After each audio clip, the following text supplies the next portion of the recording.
Bom dia, pessoal. Hoje vamos ver a primeira parte de resposta em frequência, que corresponde ao capítulo 9 do nosso livro-texto. Para isso, é necessário o conhecimento da análise de circuitos, modelo AC dos transistores MOS e as topologias de amplificadores MOS básicos. E a gente vai ver hoje a primeira parte da resposta em frequência para esses amplificadores MOS. Temos aqui as principais equações e vamos direto ao amplificador. Quando a gente fala de amplificador, a gente tem uma banda de ganho. Acima dessa banda, o ganho começa a cair em função das capacitâncias internas, também chamado de capacitâncias parasitas. E à medida que a frequência cai, pode ser que o ganho comece a cair também. Isso acontece quando a gente tem capacitores de acoplamento. E se o circuito não tiver capacitores de acoplamento, o ganho continua constante até frequência zero. Então vamos ver primeiro a análise aqui em baixas frequências e depois a gente vê em altas frequências.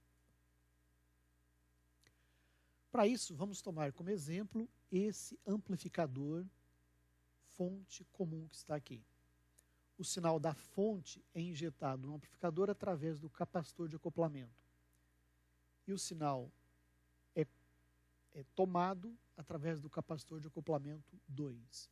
E a fonte está AC aterrada.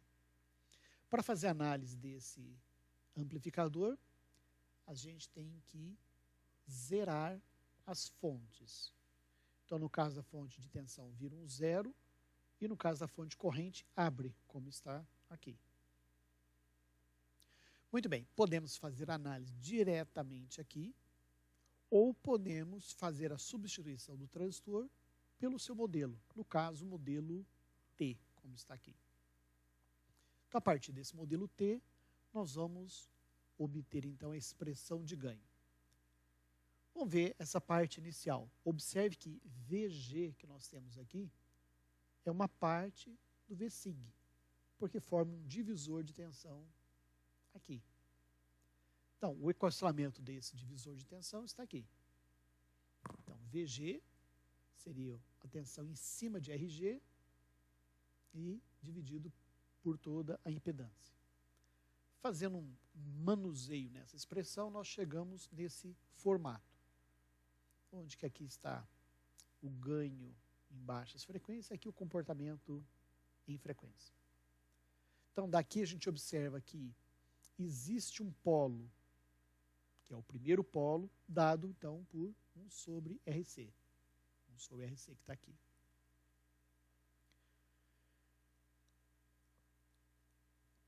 Temos também que essa corrente ID, que circula aqui, é dado pela tensão VG dividido por essas duas impedâncias, como está aqui.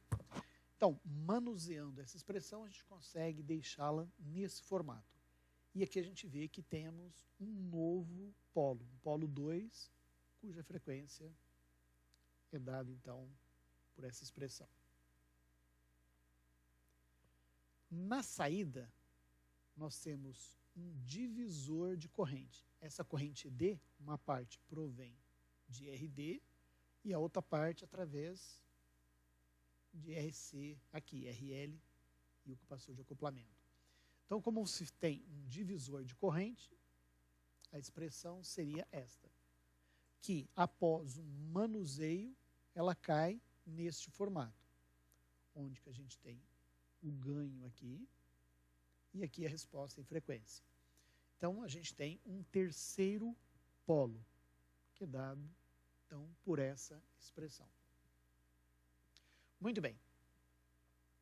A gente observa que, como nós temos 3 polos, nós teremos, então, esses 3 elementos aqui e o ganho de banda média.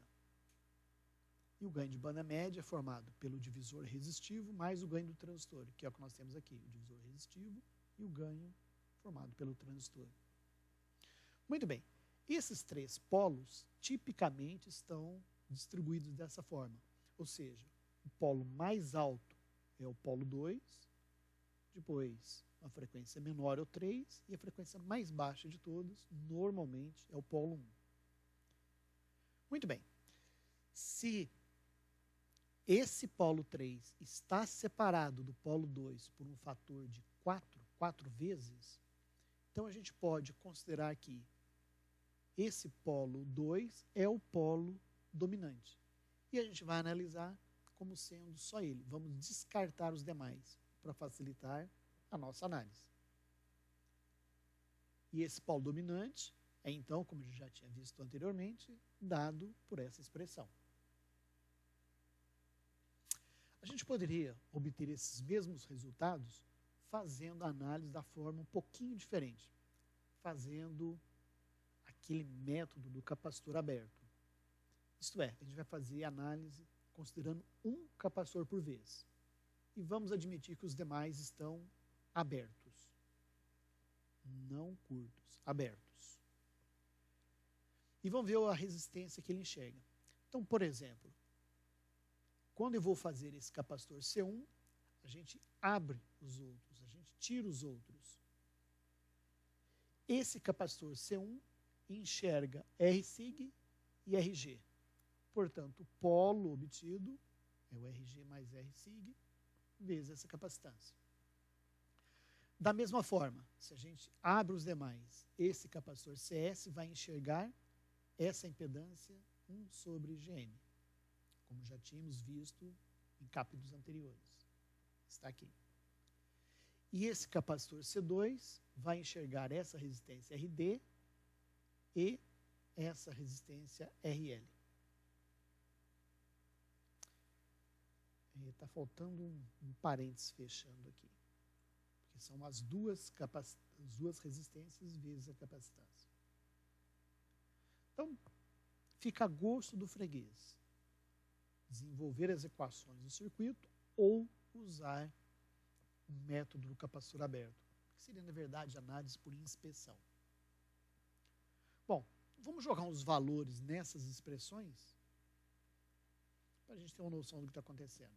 Então, vamos considerar um circuito com esses valores que estão aqui para RG, RD, RL, RSig, GM. E vamos considerar aqui o polo dominante para a gente, que seria a frequência mais alta, está em 100 Hz. E os outros 2 polos estão juntos uma década abaixo. Pegando a expressão do segundo polo, que é o polo dominante, é dado por essa expressão. Como a gente quer na forma de frequência, vai dividir, então, vai dividir por 2π. Tirando o CS e jogando os valores, a gente tem que o capacitor deve ser de 1,6 microfarads. Bom, como o FL está em 100 Hz e os demais estão uma década abaixo, os demais estão em 10 Hz. Então, tomando as expressões anteriores, a gente consegue obter então o valor do capacitor de acoplamento 1 e do 3. Observe que eu apenas joguei os valores nas expressões. Vamos ver um segundo exemplo.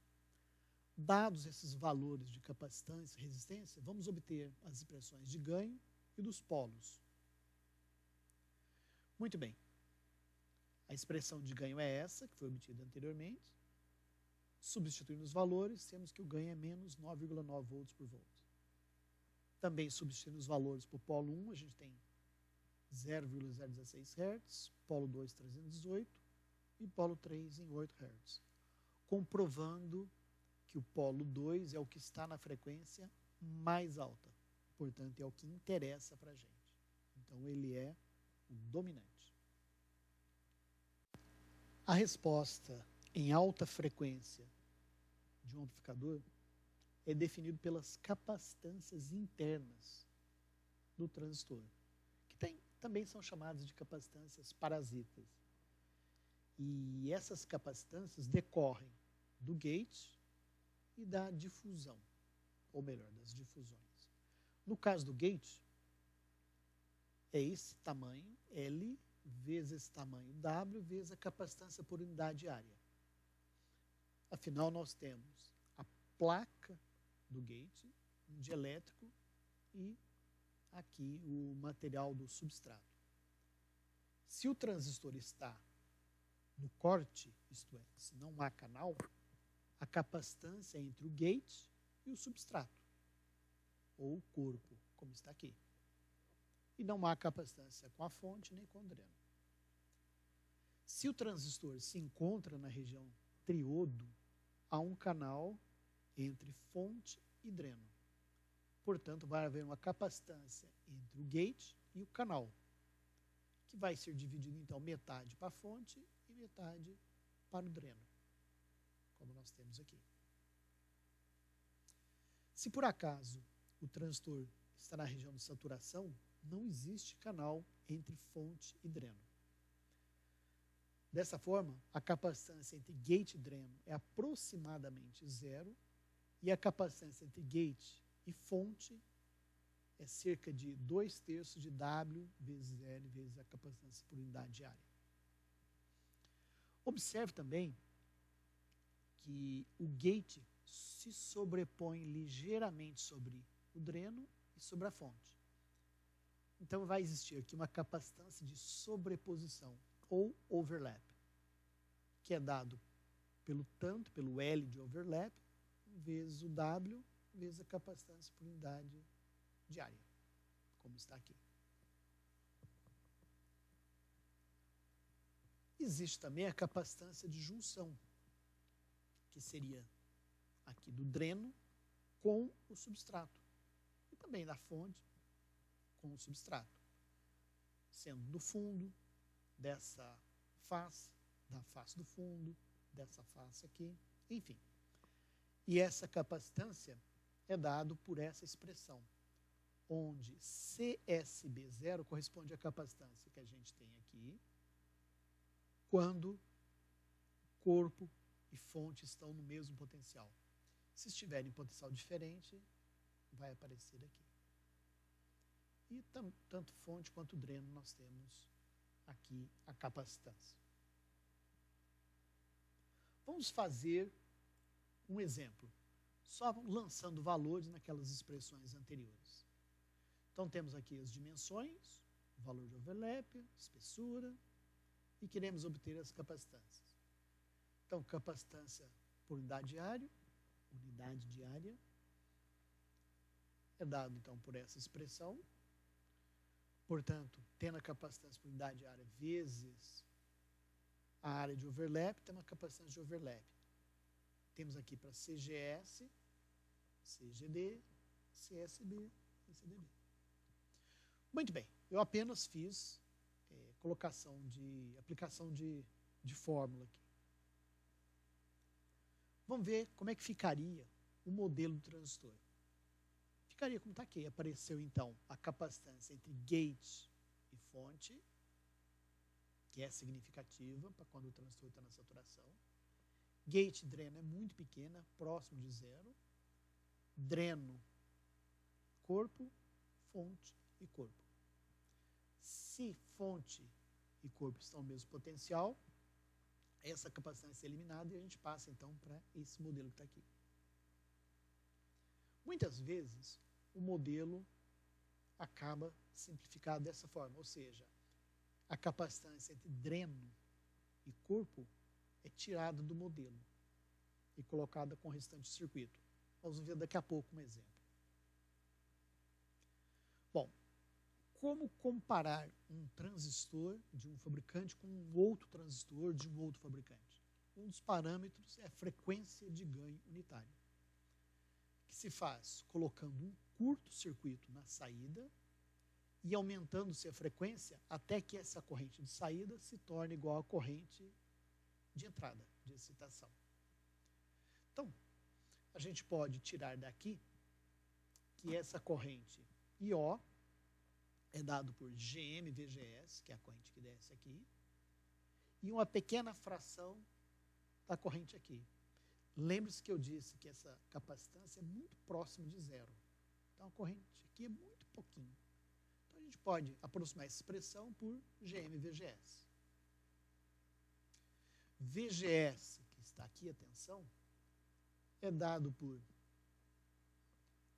o quanto se tem dessa corrente, uma parte dela passa por CGS e uma pequena parte passa por CGD. Observe que como nós temos o curto aqui, significa que CGD, para todos os efeitos, está em paralelo com o CGS. Então, está aqui a expressão. Muito bem. Juntando as duas expressões, ou seja, pegando VGS e colocando essa expressão, a gente pode trabalhar e tirar na forma de corrente de saída por corrente de entrada, resultando então daqui. Frequência de ganho unitária é quando isto se torna 1. Então podemos tirar o S e a gente tem ômega T dado por essa expressão. Se a gente quiser na forma de frequência, basta dividir então por 2π. Vamos aplicar valores nessa expressão. Então, sabendo o valor de ID e de K'N, a gente obtém GM através dessa expressão e jogamos tudo aqui nessa expressão para obter o valor de FT, que atingiu então 3,4 GHz. Muito bem. Sabendo o modelo, a gente pode analisar o circuito e nós vamos obter a função de transferência com zeros e polos, o que é muito difícil de lidar. Então, seria muito interessante se a gente tivesse um polo dominante. Porque se a gente tem esse polo dominante, a gente analisa como se ele estivesse sozinho e a frequência fica aproximada ao que está aqui, que é muito mais fácil de trabalhar do que a expressão original. Muito bem. Se esse polo de menor frequência estiver afastado dos demais por pelo menos um fator de 4, a gente pode fazer, então, o descarte dos demais polos e zeros e trabalhar só com esse dominante. Se esse fator de 4 não atende, a gente pode pegar uma primeira aproximação, que seria essa expressão aqui. Ou a gente pode pegar a expressão original, tirar o módulo dela e verificar para que frequência a gente tem esse ganho, 1 sobre raiz de 2, que é cerca de 0,707, ou seja, menos 3 dB. Então, vamos ver um exemplo. Suponha, então, essa função de transferência.